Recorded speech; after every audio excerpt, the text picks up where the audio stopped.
गुजरांवाला से खबर शामिल करते चलें कि पुलिस मुकाबले में 2 डाकू हलाक। आपको बताते चलें कि मुलजमान अमानत और गुलाम मुर्तज़ा पुलिस की हिरासत से गुज़िश्ता रोज़ फरार हो गए थे।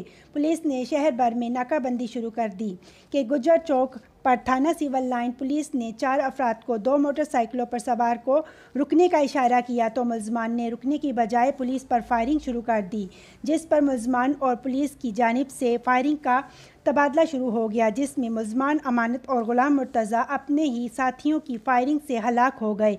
हलाक होने वाले मुलजमान पुलिस मुलाजिम को जख्मी करने के साथ डकैती की दर्जनों वारदातों में भी मतलूब थे। फरार मुलजमान की गिरफ्तारी के लिए गिरदोनवाह में सर्च ऑपरेशन जारी। जिला भर में छोटी बड़ी शाहराहों पर नाकाबंदी करवा दी गई।